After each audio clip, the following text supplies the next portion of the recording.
आज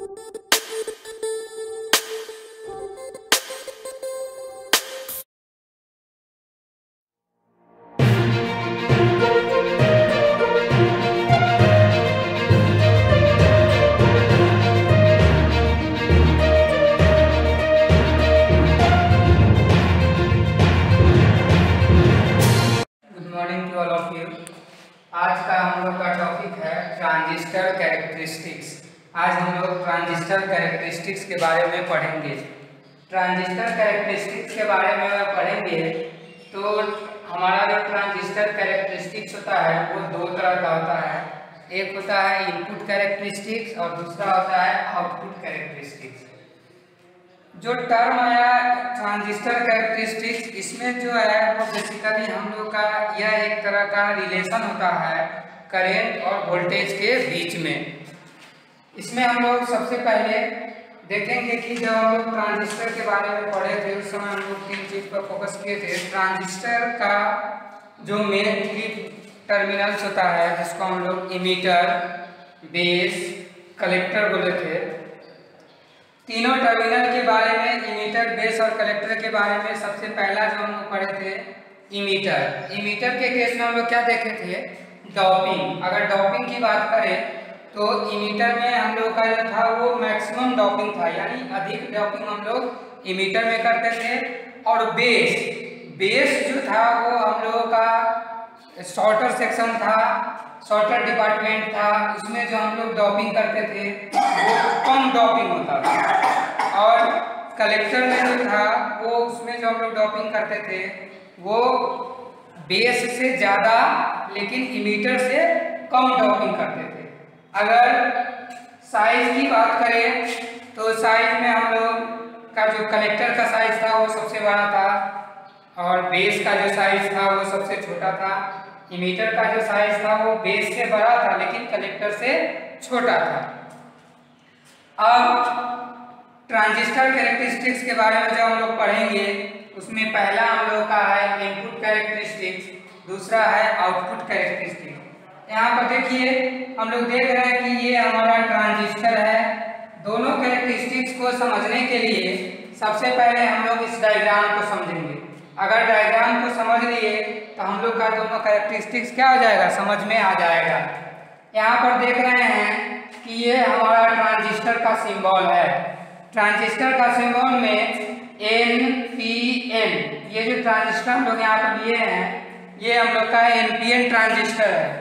NPN transistor कैसे है, यहाँ पे देखिए इसको पहचानने के लिए दो तरह का मेथड होता है।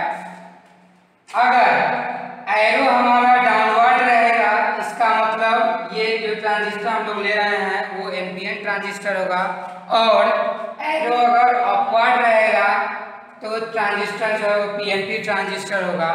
दूसरा तरीका क्या है पहचानने का, N का मतलब होता है निकास, यानी बाहर निकलना, मतलब ये NPN ट्रांजिस्टर हो जाएगा।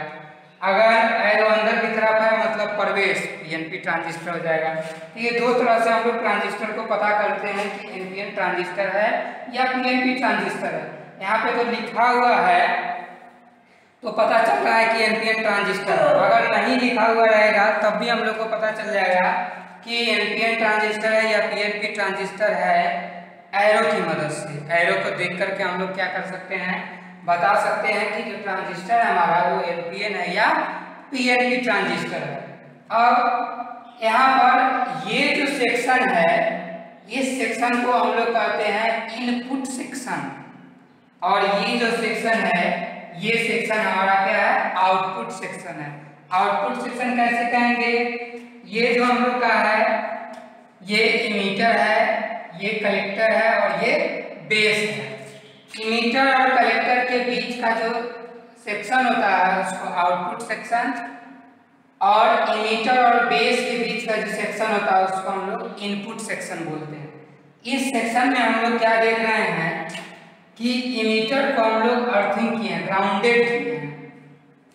यहाँ पे एक हम लोग डिवाइस लगाए हैं जिसको वोल्टमीटर कहते हैं। ये वोल्टमीटर बेस और इमीटर के बीच का जो वोल्टेज है उसको मेजर करेगा, और ये डिवाइस आमीटर है, ये बेस और इमीटर के बीच का जो करंट है उस करंट को मेजर करेगा, इस पाथ से कितना करंट जा रहा है उसको ये मेजर करेगा। उसके बाद ये जो RH1 है इसको हम लोग वेरिएबल रजिस्टर कहते हैं। वेरिएबल रजिस्टर या इसी को हम लोग रियोस्टेट भी कहते हैं, वो लगा हुआ। ये जो है ये VBB, इसको हम लोग बेस का सप्लाई वोल्टेज कहते हैं, VBB नाम से ही क्लियर है। अब हम लोग देखेंगे तो ये हम लोग का क्या है, आउटपुट सेक्शन है। आउटपुट सेक्शन में ठीक इनपुट सेक्शन जैसा ही यहाँ भी VCE है, वोल्टमीटर लगा हुआ है जो इमीटर और कलेक्टर के बीच के वोल्टेज को मेजर करेगा। और यहाँ पर IC है जो कलेक्टर के करंट को मेजर करेगा। RH2 ये वेरिएबल रजिस्टर है और यहाँ VCC ये जो है कलेक्टर का सप्लाई वोल्टेज है। तो दोनों केस में VBB बेस का सप्लाई वोल्टेज, VCC कलेक्टर का वोल्टेज। अब ये दोनों सेक्शन में हम लोग देखेंगे कि NPN ट्रांजिस्टर है, वर्किंग के लिए एक सेक्शन फॉरवर्ड बायस में होता है और दूसरा सेक्शन हमारा रिवर्स बायस में होता है। फॉरवर्ड बायस में होता है, इसके लिए कनेक्शन कैसे होगा, P वाला टर्मिनल अगर बैटरी के प्लस से और N टर्मिनल बैटरी के माइनस से अगर जुड़ा हुआ है, मतलब प्लस प्लस से माइनस माइनस से, तब जो हमारा कनेक्शन होता है वो फॉरवर्ड बायस होता है। यानी इधर इनपुट सेक्शन में जो है ये फॉरवर्ड बायस है, या इसी को हिंदी में हम लोग अग्र बायस कहते हैं। और जो हम लोग का आउटपुट सेक्शन है, यहाँ पे हम लोग क्या देख रहे हैं कि जो N है वो प्लस से और जो P है N है वो क्या है, प्लस से है, और यहाँ भी जो N है वो माइनस से है। मतलब ये जो हम लोग का कनेक्शन है वो रिवर्स बायस में, रिवर्स बायस। रिवर्स बायस को हम लोग फर्स्ट बायस भी कहते हैं, फर्स्ट बायस। तो ये जो है वो ओवरऑल हम लोगों का है कैरेक्टरिस्टिक्स के बारे में, इनपुट कैरेक्टरिस्टिक्स और आउटपुट कैरेक्टरिस्टिक्स। इसमें हम लोग अलग अलग डिवाइस लगाए हैं, वोल्टमीटर, आमीटर, जो वोल्टेज को और करंट को मेजर करेगा। मतलब जैसे ही हम लोग इस वेरिएबल रजिस्टर के वैल्यू को बढ़ाएंगे या घटाएंगे, उसके कॉरस्पॉन्डिंग इसमें वोल्टेज बढ़ेगा और घटेगा, उसी के अकॉर्डिंग करंट में भी बढ़ेगा या घटेगा। ठीक उसी तरह से जब हम लोग इनपुट को बढ़ाएंगे या घटाएंगे, उस समय हम लोग क्या देखेंगे कि RH2, जो RH2 का हम लोग का वेरिएबल रजिस्टर है, इसको एक वैल्यू पर मान लेंगे कि मान लीजिए कि इसका वैल्यू 10 है। 10 पर इसके वैल्यू को रख के और इसके वैल्यू को हम क्या कर देंगे, कांस्टेंट कर देंगे। और इनपुट सेक्शन के लिए अलग अलग वैल्यू VB और IB का अलग अलग मान लाएंगे। इसके अकॉर्डिंग हम लोग क्या करेंगे, फिर अपना ग्राफ को प्लॉट करेंगे। तो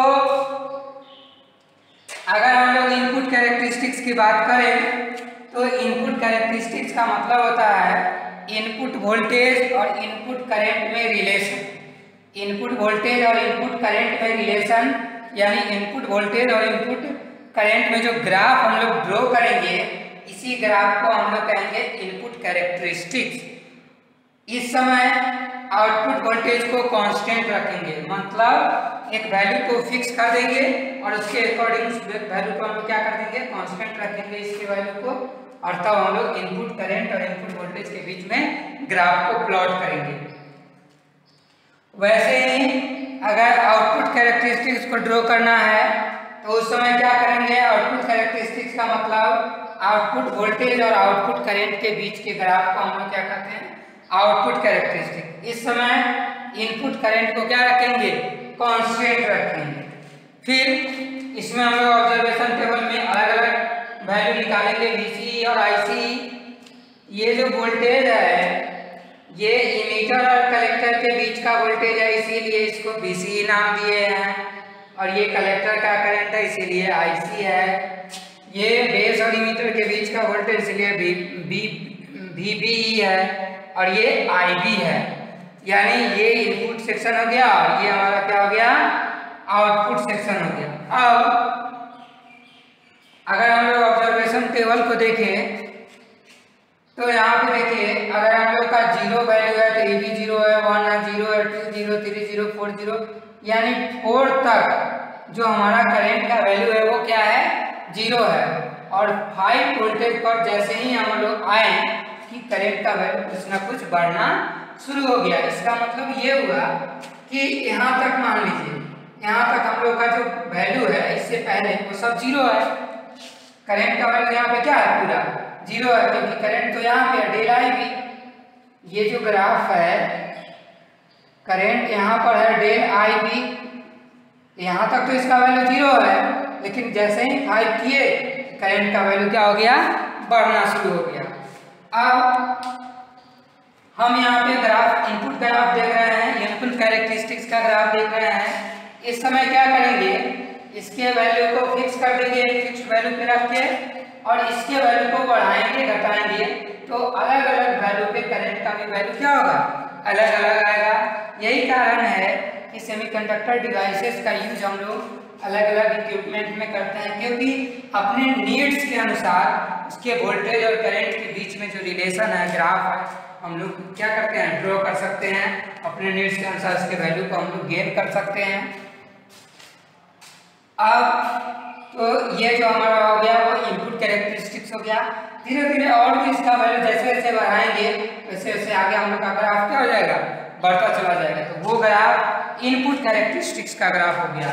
अब अगर हम लोग आउटपुट कैरेक्टरिस्टिक्स की बात करें तो आउटपुट कैरेक्टरिस्टिक्स में आउटपुट वोल्टेज और आउटपुट करंट के बीच के ग्राफ को, रिलेशन को हम लोग क्या कहते हैं, आउटपुट कैरेक्टरिस्टिक्स। आउटपुट कैरेक्टरिस्टिक्स में जो हम लोग का आउटपुट वोल्टेज है वो VC है, और जो आउटपुट करंट है वो डेल IC है। VC आउटपुट वोल्टेज और आउटपुट करंट। यहाँ पे क्या देख रहे हैं, 0 1 2 3 4 5 6, यहाँ पे हम लोग देख रहे हैं कि यहाँ तक तो वैल्यू बढ़ रहा है, लेकिन जैसे ही इसके बाद VC वोल्टेज का वैल्यू को बढ़ा रहे हैं तो करंट का वैल्यू क्या है, कांस्टेंट है। मतलब कि 0 1 2 तक के जैसे हम करंट का वैल्यू को बढ़ाएं उसी हिसाब से 0 किए तो 0, 1 किए तो 1, तो कांस्टेंट रूप से वैल्यू बढ़ता चला गया इसका। लेकिन जब हम लोग 5 6 7 वैल्यू बढ़ाए वोल्टेज का, तब देख रहे हैं कि करंट की वैल्यू में कोई चेंजिंग नहीं आया। करंट जो है वो हमारा कांस्टेंट है। अगर हम लोग इसको 20 माइक्रो एम्पियर मान ले, 40 माइक्रो एम्पियर मान ले, 60 माइक्रो एम्पियर मान ले, ये सब जो है वो हम लोग किसके बराबर हो जाएगा, IB।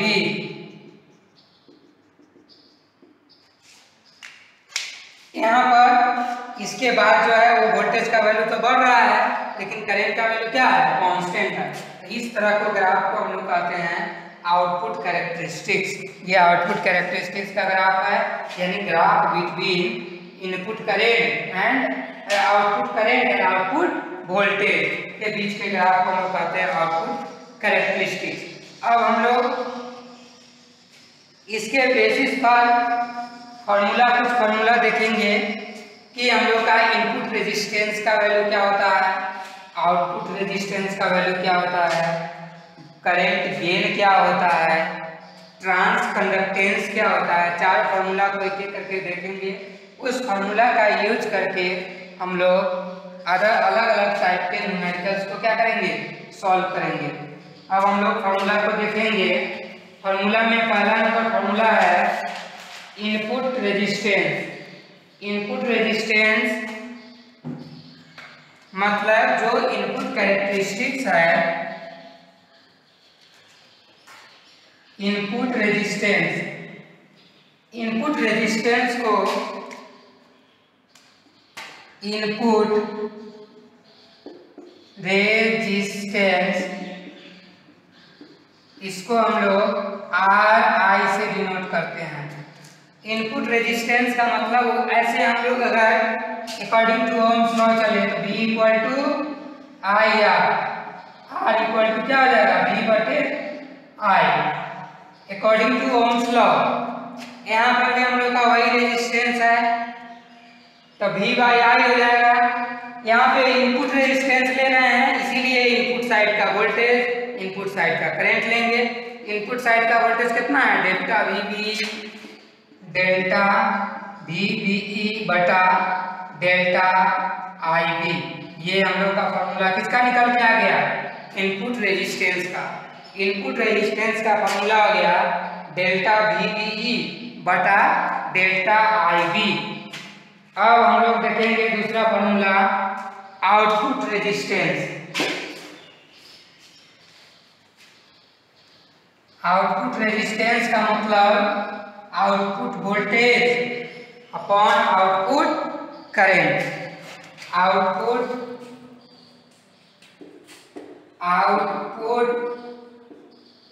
रेजिस्टेंस बराबर, आउटपुट रेजिस्टेंस को हम लोग RO से डिनोट करते हैं। आउटपुट रेजिस्टेंस का मतलब आउटपुट वोल्टेज। आउटपुट वोल्टेज क्या है, डेल्टा VCE बटा डेल्टा IC।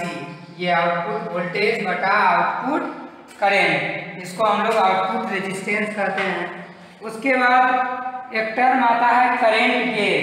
देखिए करंट गेन का मतलब, जब भी गेन शब्द आएगा इसका मतलब होता है एफिशिएंसी। करंट गेन से हम लोग क्या करेंगे, इसका मतलब होता है एफिशिएंसी, और एफिशिएंसी का मतलब हमेशा आउटपुट बटा इनपुट होता है। अब यहाँ पर हम लोग करंट गेन का बात कर रहे हैं। करंट गेन इसका मतलब जो हम लोग का है वो आउटपुट करंट बटा इनपुट करंट। करंट गेन का मतलब क्या होगा, गेन का मतलब ये होता है एफिशिएंसी, मतलब आउटपुट बटा इनपुट। करंट गेन मतलब आउटपुट करंट बटा इनपुट करंट।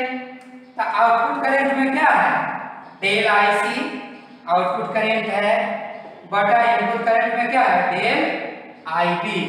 इसको हम लोग बीटा से डिनोट करते हैं।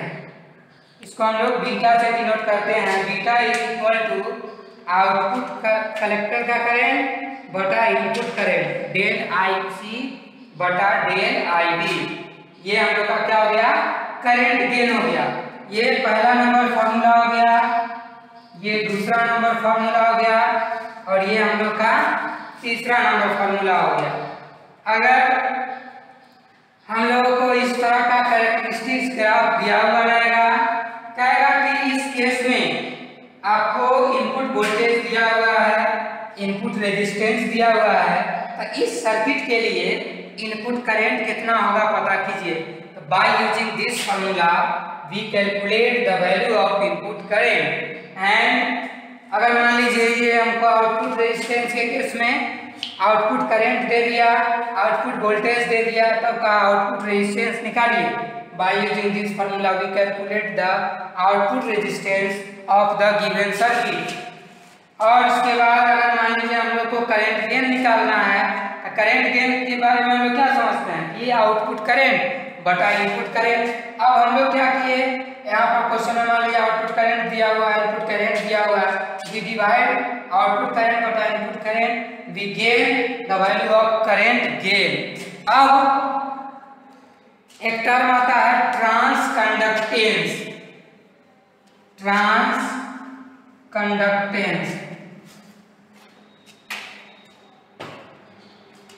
ट्रांसकंडक्टेंस चौथा नंबर फॉर्मूला है ट्रांसकंडक्टेंस।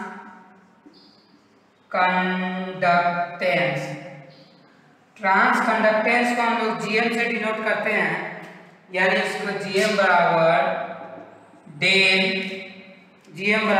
IC बटा डेल VBE, डेल IC बटा डेल VBE। देखिए यहाँ पे एक बात ध्यान देने वाला है कि हम लोग अगर ट्रांसकंडक्टेंस बात करें तो उसका मतलब होता है ट्रांजिस्टर का कंडक्टेंस। यहाँ पर इसका जो फॉर्मूला होता है वो डेल IC बटा डेल VBE। मतलब जब हम लोग ट्रांजिस्टर का कंडक्टेंस निकालते हैं, ट्रांसकंडक्टेंस, उस केस में हम लोग आउटपुट करंट को लेंगे, जबकि वोल्टेज जो होगा वो हमारा इनपुट वोल्टेज होगा।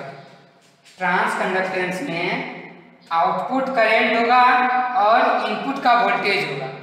अब हम लोग क्या करेंगे, जैसे according to Ohm's law V equal to I R, R is equal to V बटा I, 1 by R is equal to I बटा V, यही है ट्रांसकंडक्टेंस।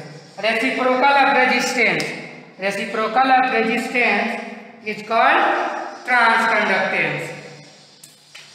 अब रेसिप्रोकल ऑफ रेजिस्टेंस को अब हम क्या करेंगे, मान लीजिए इस इक्वेशन में डेल आई सी बटा डेल आई बी से क्या कर देंगे, भाग दे देंगे, del V B by del I B, दोनों side divided by del I B, del I B से इसको क्या कर दिए, डिवाइड कर दिए। तो देखिए आउटपुट करंट बटा इनपुट करंट, आउटपुट करंट बटा इनपुट करंट, अगर इस फार्मूला को यहाँ रिलेट करें तो आउटपुट करंट बटा इनपुट करंट क्या चीज का फार्मूला है, बीटा का, बटा डेल्टा वी बी बटा delta I B, delta V B बटा डेल्टा आई बी, ये किसका फॉर्मूला है, इनपुट रेजिस्टेंस का, आर आई। तो यहाँ से हम लोग का फॉर्मूला निकल के आया, ट्रांसकंडक्टेंस बराबर बीटा बटा आर आई। ये जो है ये हम लोगों का ट्रांसकंडक्टेंस बराबर बीटा बटा आर आई, एक फॉर्मूला वहाँ हो गया, दूसरा फॉर्मूला डेल्टा आई सी बटा डेल्टा वी बी, ये दोनों फॉर्मूला से ही हम लोग ट्रांसकंडक्टेंस के बारे में पता करेंगे।